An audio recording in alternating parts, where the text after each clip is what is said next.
Assalamu alaikum students. I'm Muhammad Sood. This is class number 12 of Introduction to Object-Oriented Programming with Java language. Today topics are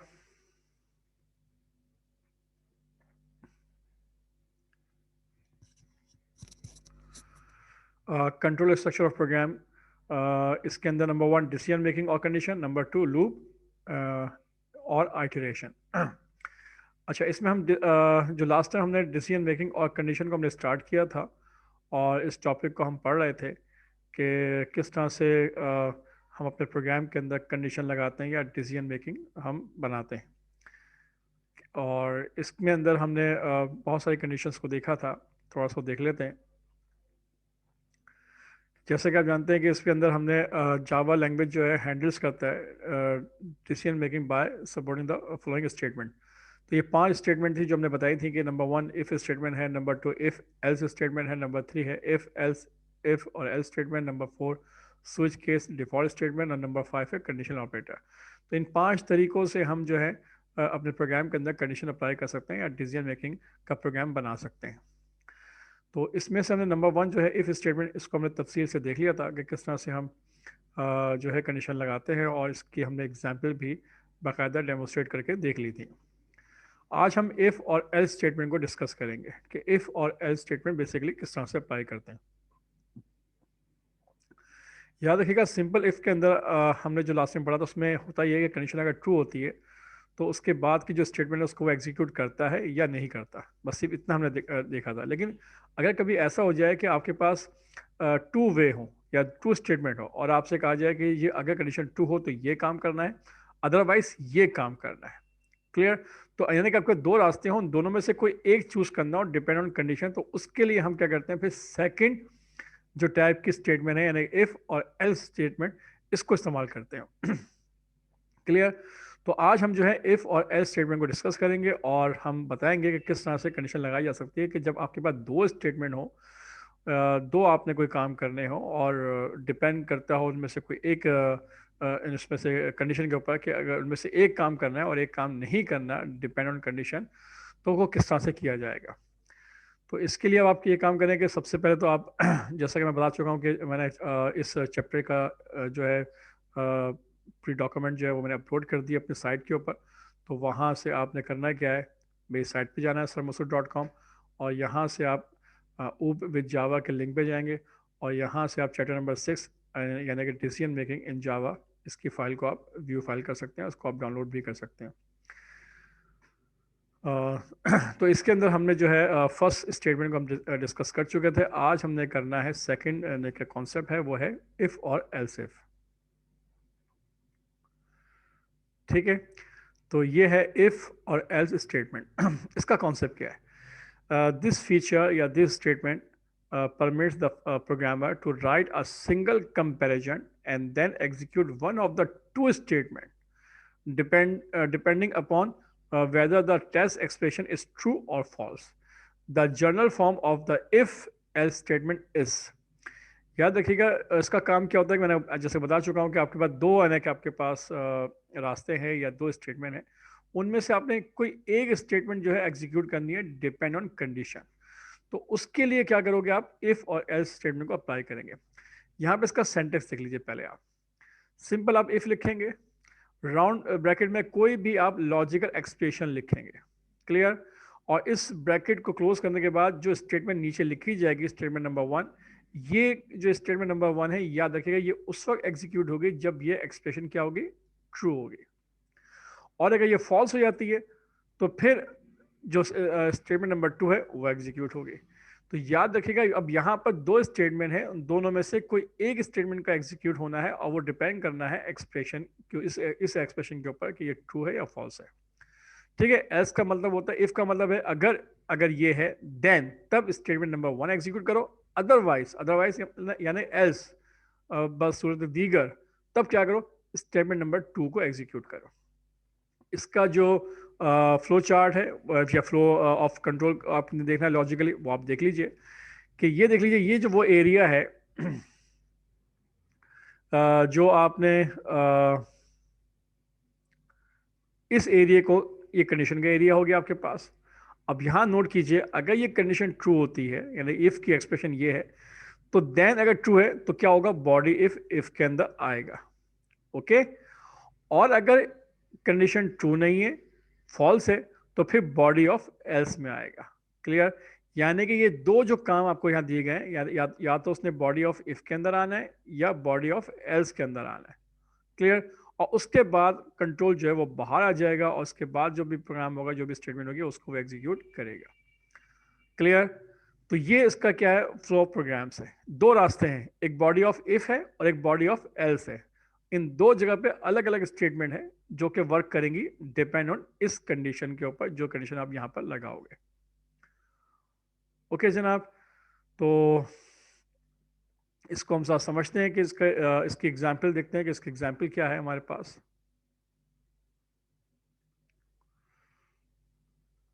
यहां देख लीजिए, अब देखिए यहां पे एक नंबर है आपके पास, इसको मैं डेमोस्ट्रेट करके बताता हूं। करना क्या है कि एक वेरिएबल लिया हुआ है इंटीजर नंबर, ठीक है। अगर इफ नंबर बराबर है किसके, जीरो के, आपने कंडीशन लगाई है कि अगर नंबर बराबर है जीरो के, तो system out dot print line आपका मैसेज प्रिंट कर देगा गिवन नंबर इज जीरो।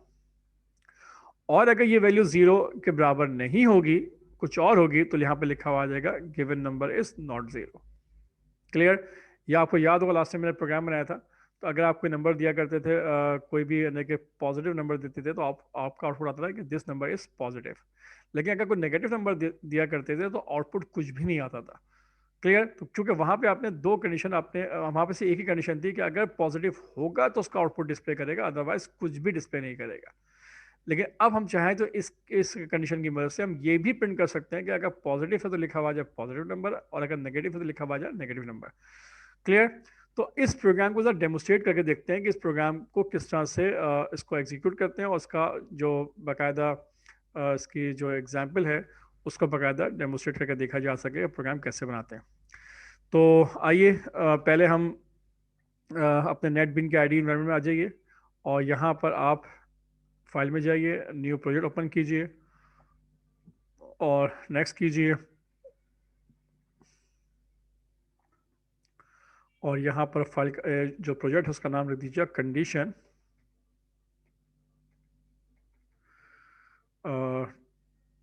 1 2, और इसको कर दें सॉरी, इफ और एल्स।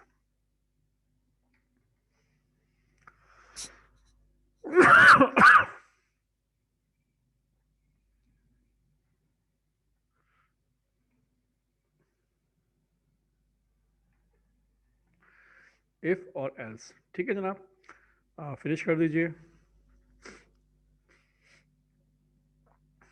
और यहाँ पर आप उस प्रोग्राम को यहाँ पे आप कॉपी कर लें,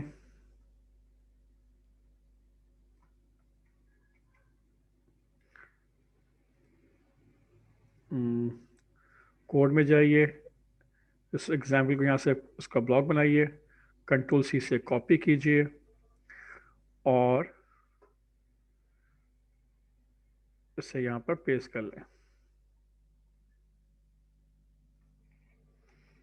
ठीक है जनाब, प्रोग्राम को थोड़ा बेहतर करने के लिए जो अननेसेसरी कोड है उसको रिमूव कर लें फिलहाल, जो कमेंट्स एरिया है।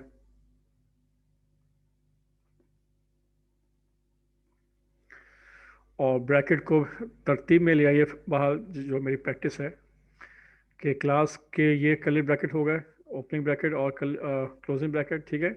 उसके बाद मेन फंक्शन, मेन फंक्शन का जो कर्ली ब्रैकेट है वो यहाँ से ओपन कर लीजिए आप और इन तमाम स्टेटमेंट को इसके अंदर लिख लें ताकि आपको प्रोग्राम को पढ़ने में आसानी हो।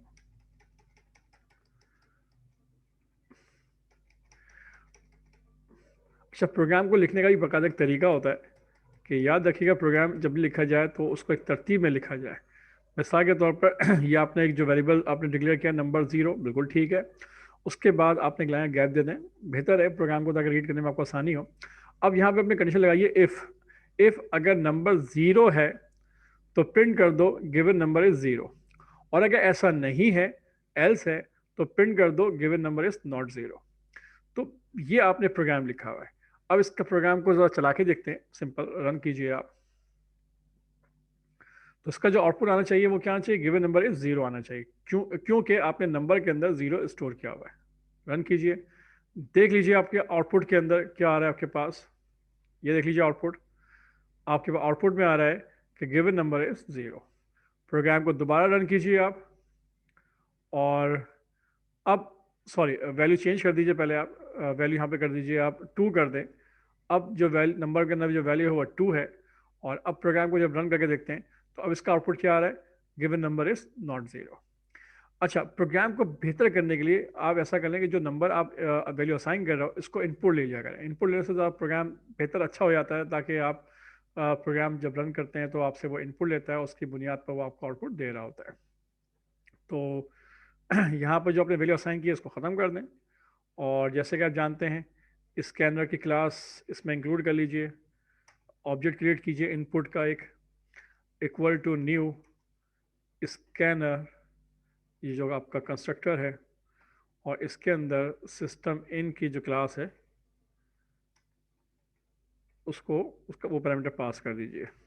ठीक है जनाब।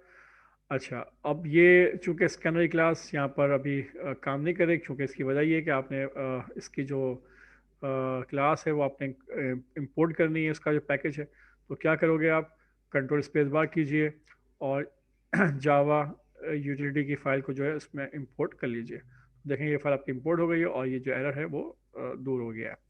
अच्छा, नंबर आपने वेरिएबल लिया हुआ है, अब इनपुट भी लेना है यहाँ पर। तो कैसे इनपुट लेंगे आप, तो यहाँ पर आप मैसेज प्रिंट कर दीजिए, simple system dot out dot print, और एंटर एनी इंटीजर नंबर,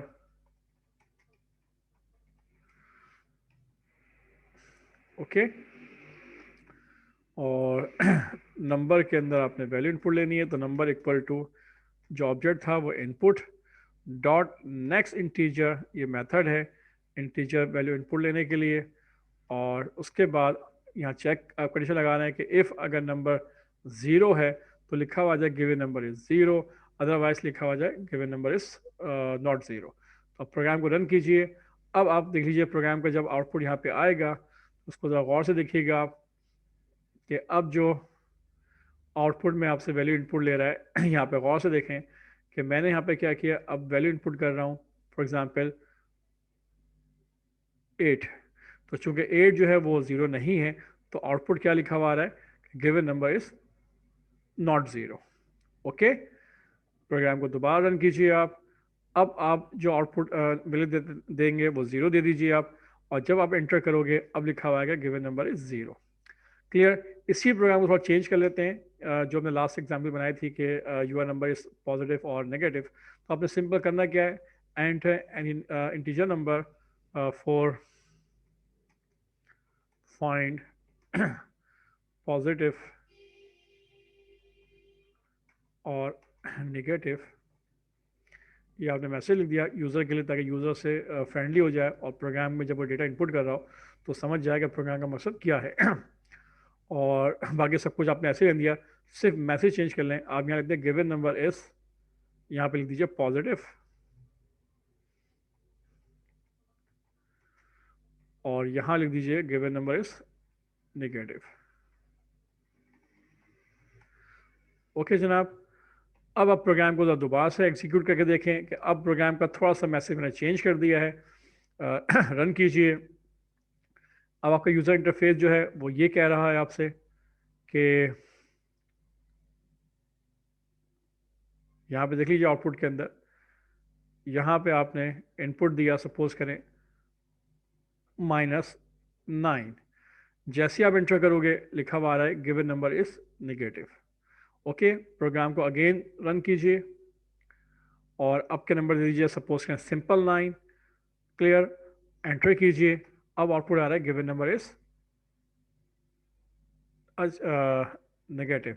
ये गलत आ रहा है, चूँकि इसकी वजह क्या है, देखें आउटपुट गलत क्यों आ रहा है। आपका प्रोग्राम में कोई लॉजिकल एरर है, सेंटेक्स एरर नहीं है। पहली बात, यहाँ पे एक बात और समझ लीजिए कि सेंटेक्स एरर का मतलब होता है कि आपने के प्रोग्राम एग्जीक्यूट ही नहीं होता, आपने कोई भी रूल्स को वायलेट किया होता है, तो वो आपको रेड लाइन से मेंशन कर देता है और प्रोग्राम को आप जो है सही कर लेते हैं कि कहाँ पे आपने मिस्टेक की है। लेकिन इस वक्त जो प्रोग्राम में जो एरर आ रहा है इसको कहते हैं लॉजिकल एरर। लॉजिकल एरर का मतलब ये होता है कि प्रोग्राम जो है आपने लिखा तो है, सब कुछ सही किया हुआ है, लेकिन आपका आउटपुट जो है आपकी मर्जी के मुताबिक नहीं आ रहा। तो उसकी वजह क्या है? देखिए, आपने यहाँ प्रोग्राम सब कुछ सही लिखा हुआ है, सिर्फ गौर कीजिए जो आपने कंडीशन लगाई है वो क्या लगाई है आपने।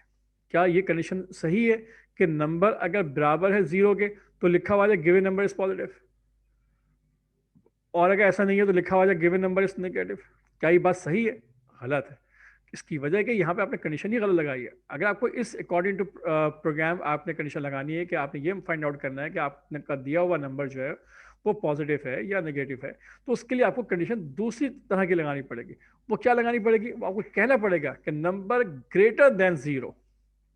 अगर जीरो से अबव है तो गिवन नंबर इज पॉजिटिव, और अगर ऐसा नहीं है तो given number is negative.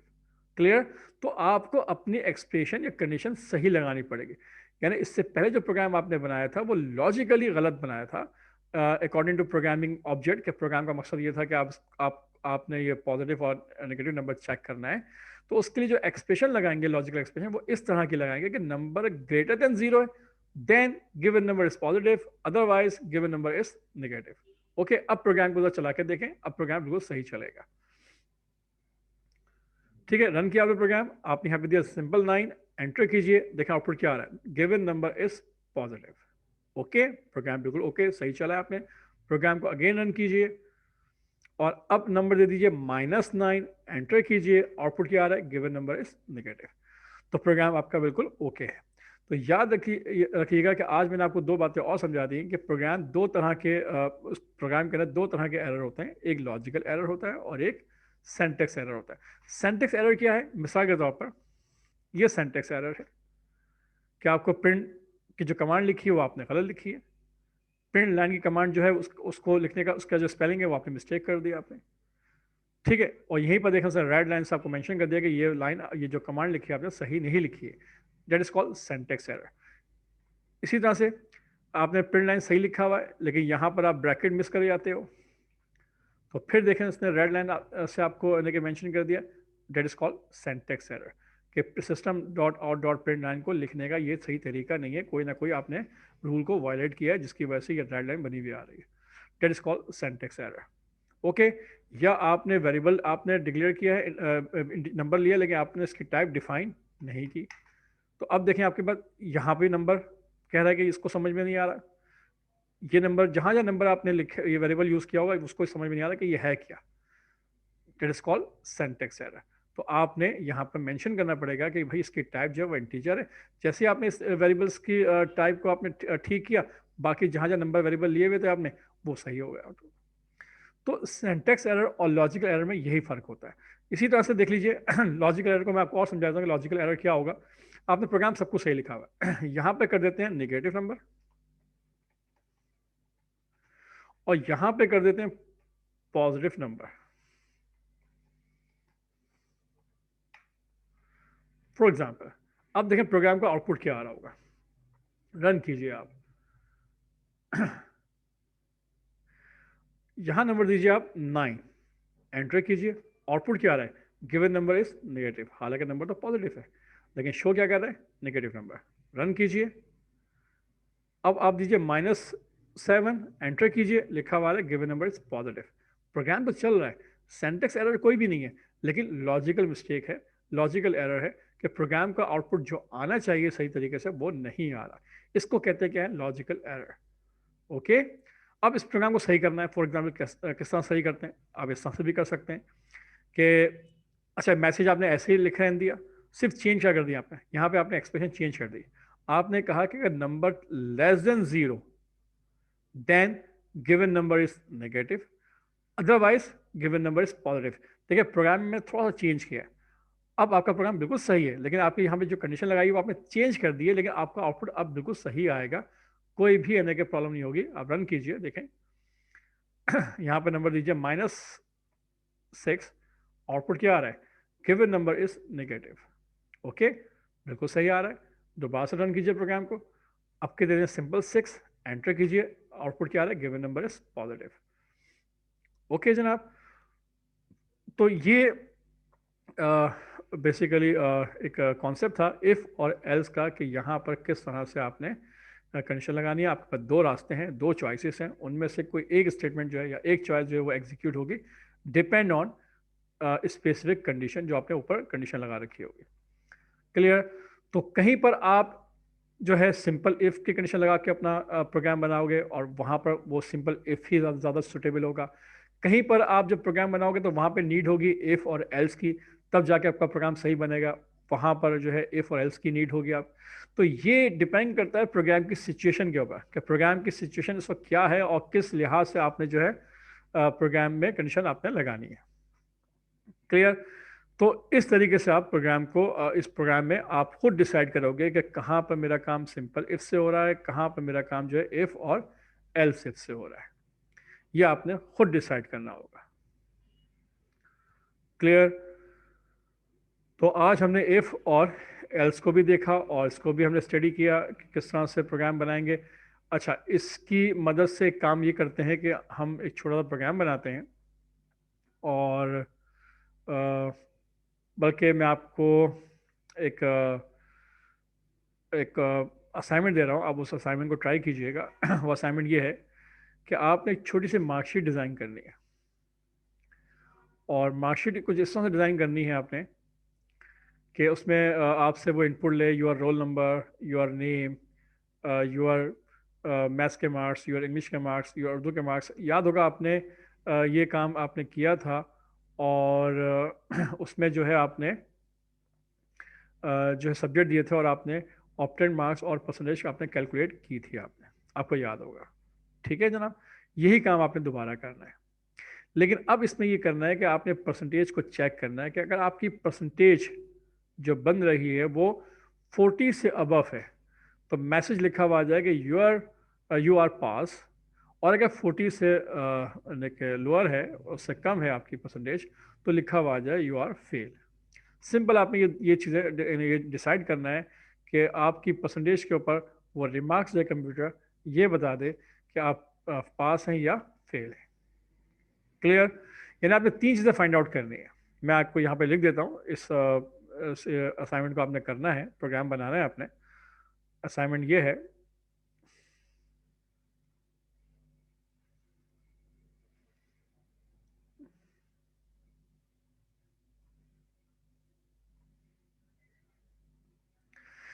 Right a program to input roll number, your name, maths marks, English के मार्क्स, उर्दू के मार्क्स, इस्लामियात के marks, and calculate opted marks and percentage and remarks fail और pass depend on percentage is greater than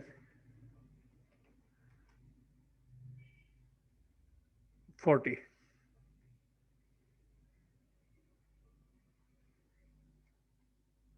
clear? यानी कि आप and percentage आपने find करनी है क्या, यानी कि कैलकुलेट, आपने calculate opted marks and calculate opted marks, percentage and remarks depend on, you will here depend on percentage is greater than 40, then remarks is pass, otherwise fail।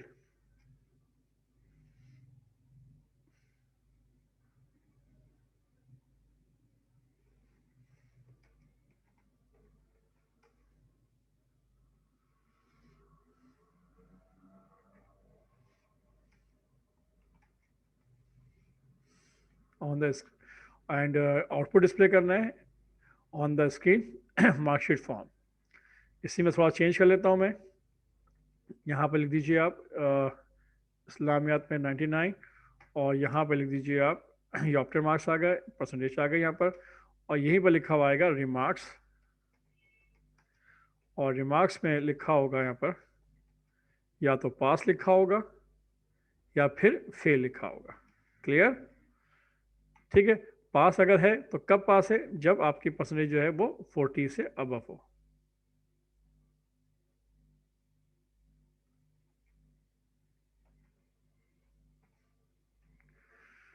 ठीक है, यानी कि remarks depend on percentage is greater than 40,